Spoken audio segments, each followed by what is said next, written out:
ወደ አባቷ ወደ ዳዊት ሀገር ትመለስ።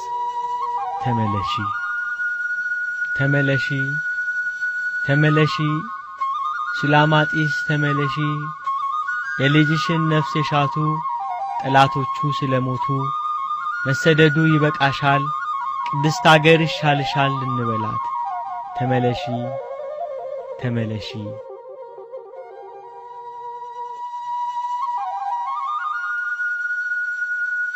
እመቤታችን ቅድስት ድንግል ማርያም ከስደቷ ስትመለስ ቁስቋም እየተባለ በሚጠራው በግብጽ በሚገኘው ገዳም ለጥቂት ጊዜ ረፍት አድርጋለች።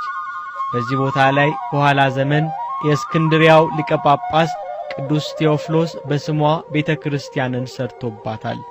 ያቺ ቤተክርስቲያን ዛሬ ድረስ ትቀደሳለች።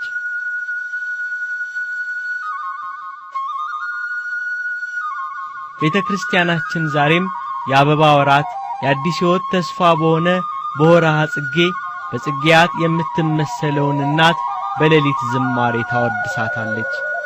በጽጌ ማህሌት አባቶች አብረዋት ግብጽ ይወርዳሉ፣ በስደቷ ይሰደዳሉ። ከመስከረም ማለቂያ ሙሉውን ብርዳማ ጥቅምትን ጨምሮ እስከ ህዳር ጅማሬ ሌሊቱን ባደመቀው የከዋክብት የጨረቃ ብርሃን በከበሮና በጸናጽል ያማረ ድምጽ በንፋስ እየታዘዘ ወድቆ እንደሚነሳ የባህር ቄጤማ በመሰለ የመቋሚያ ዝማሜ በህብረት ዝማሬያቸው ዛሬም በማህሌታቸው ከመቤታችን ጋር ስደት ይነሳሉ። በመዝሙራቸው ከመላእክት ጋር ግብጽን አቋርጠው በረሃውን ተጉዘው ውሃጥም ስቃይ እንግልቷን አስታውሰው ዛሬም አባቶች የስደተኛዋን እናት መከራና ሐዘን ይጋራሉ። ሁሉም ሰው በተኛበት ሌሊት የሥጋ ድካም ባየለበት ሰዓት በካህናቱ የጽጌያት ዝማሬ የእናታችን ስደት ይዘከራል።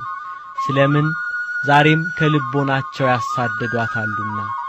ዘንዶው በሴቲቱ ተቆጥቶ እግዚአብሔርን ትእዛዝ የሚጠብቁትን ከዘራው የቀሩትን ሊዋጋ ሄደ፣ በባህር አሸዋ ላይ ቆመ እንዳለ ባለራዩ ቅዱስ ዮሐንስ በባህር አሸዋ የተመሰለ የመናፍቃን ልቦና ዛሬም እመቤታችንን አሳዷታል። ብዙዎች ከልባቸው አስወጥተዋታል። ዘንዶው ዲያብሎስ ዛሬም ከዘሯ የቀሩትን ምእመናንን ይዋጋል። ያለ እርሷ መዳን ያለ እርሷ ተስፋ ሕይወት የለምና ተመለሺ ተመለሺ ተመለሺ ወደ ልቦናቸው ተመለሺ ክፋት በደላቸውን አትመልከቺ ተመለሺ